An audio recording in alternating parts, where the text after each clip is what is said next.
you, the LSAT is not a great predictor of how well you're going to do in law school.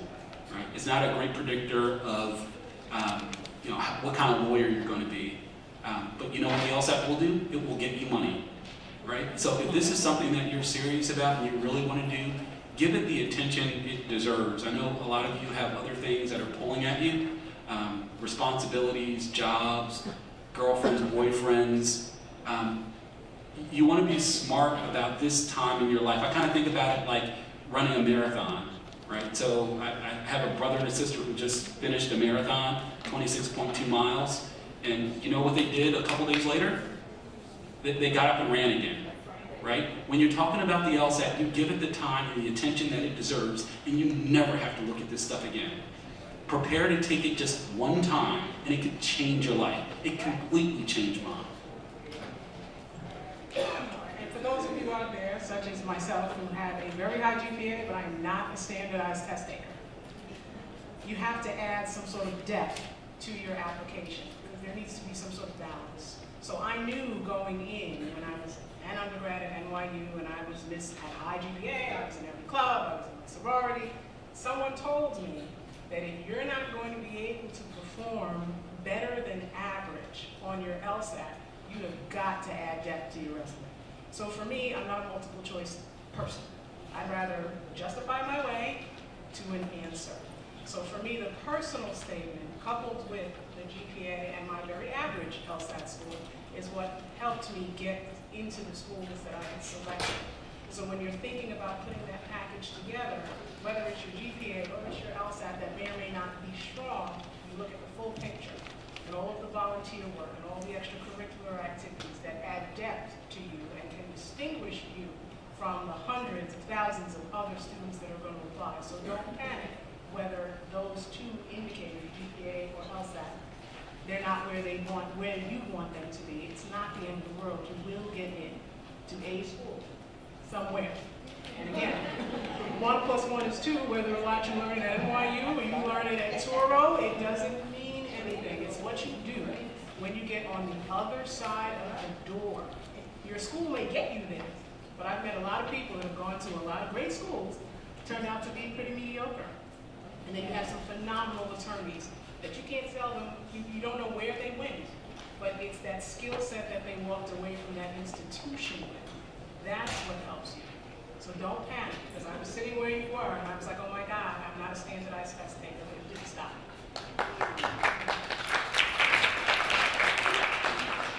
My personal experience was that I went to the Puerto Rican Legal Defense Fund LSAT training course. It's still around, actually, but again, dating myself was about $40 or something like that. Now it's a little bit more. It was like $800, I believe. Excuse me? $2,000. Oh, I looked it up. You said only 800, but no. Well, okay. We have a dispute, but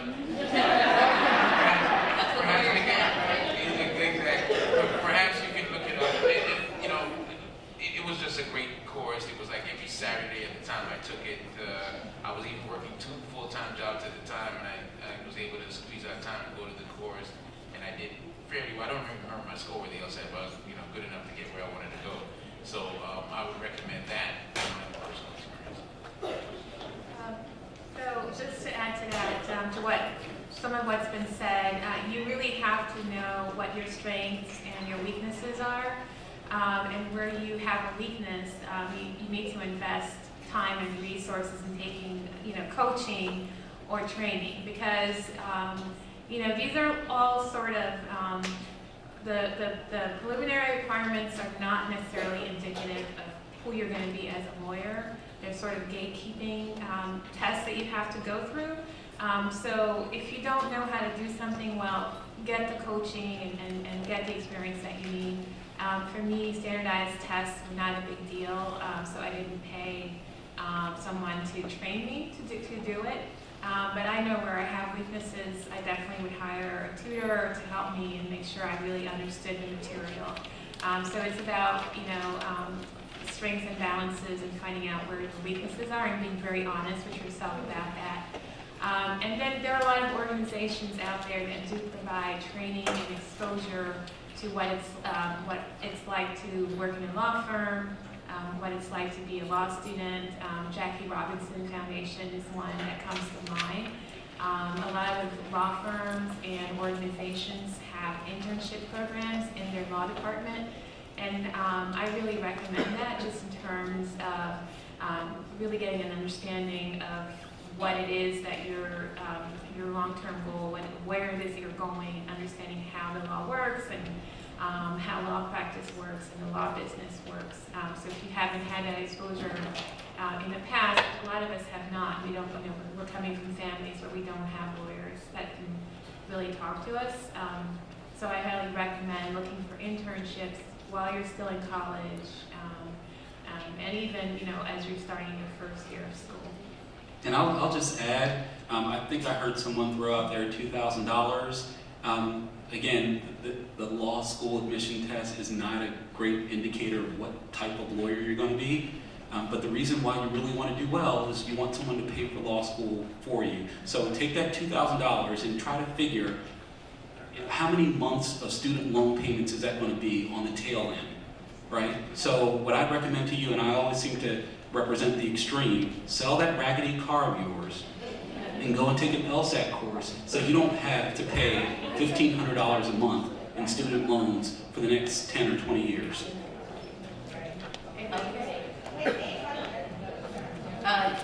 She said 800, we had 800 up here, we had 1,000 out there.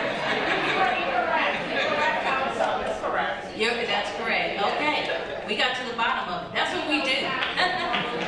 Thank you for sharing. And I just want to add a couple of other resources.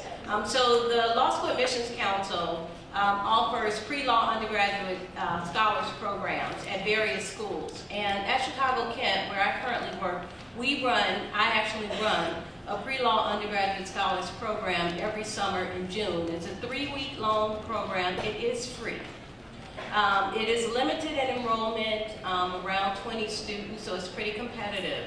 But it's a free program. You only have to get to Chicago and from Chicago. We have actual substantive doctrinal courses taught by our law school professors. And so there are some core courses that you take: contracts, criminal law, legal writing, evidence, and also trial advocacy. And at the end of the program, you take a mini final exam. So you get to use the blue books and actually have a proctored exam to give you an idea of what law school exams are like. In addition, we visit and spend time at the appellate court with Judge Ann Williams, and at the criminal court building. We go spend a day at Accenture, which is a large corporation. Also at DLA Piper, which is one of the largest law firms in the world, in the country at least. And so we spend a lot of time helping students understand what it's like to be a lawyer, what it's like to be in law school. We cover the cost of that. We give students a stipend, and that's our program. But there are other programs in a few different states. We actually started off with LSAC, but the goal is for these schools to ultimately sustain their own program. And so we've been one of the few that has sustained our program. We've been around now for 15 years. And so I want to throw that out there so that you look around for programs like that. All of our students, many of the students who were in our Plus program attended law school and graduated from law school. Several of them even attended Chicago-Kent. And so it's a great pipeline program. Look for those programs, and you will be ahead of many students in law school because you will have been exposed to legal writing, which is a totally different type of writing than you've ever written before. And you will understand what it means to be in a law school classroom. You'll understand the Socratic method of teaching because our professors do that. And so look for those types of jumpstart programs. And then finally, you may want to work before you go to law school. There are some law schools like Northwestern that really look for students who have work experience. So if you don't go directly to law school, and you may want to check with the law school admissions office to see, do they value work experience, because in many cases they do. And I know I didn't have any of those programs like several of our panelists here, and I graduated from DePaul back in 1996, and I didn't know any program, and I didn't have any lawyers in my family, so I sort of stumbled my way through, but there are tons now. So make sure you're talking to the law school reps, make sure you're searching on the internet now, which we didn't have back then. Do some searches, there's so much out there, don't go in blind.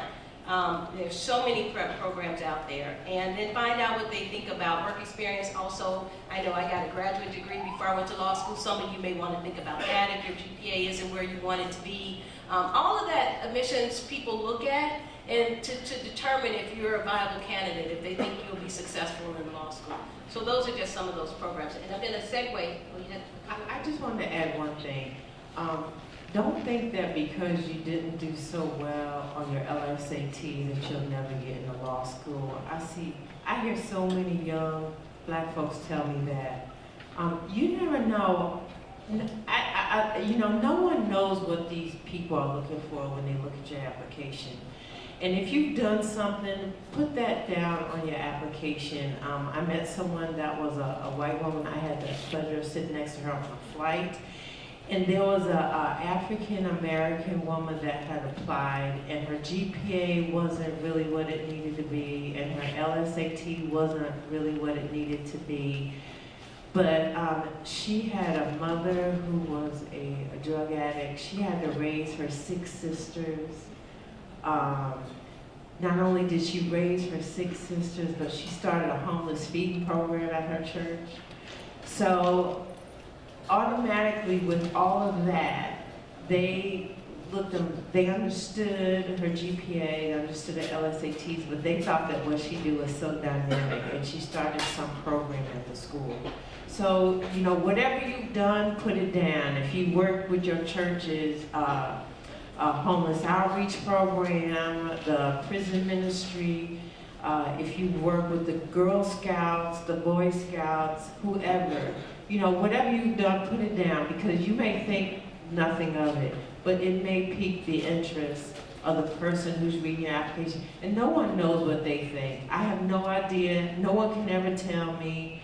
There's supposed to be a program, but yet some folks get through and some folks don't. And what you will realize in law school is that, even though that person went to this school, that school has that GPA, that LSAT, you're just as good as they are. So please remember that. Thank you.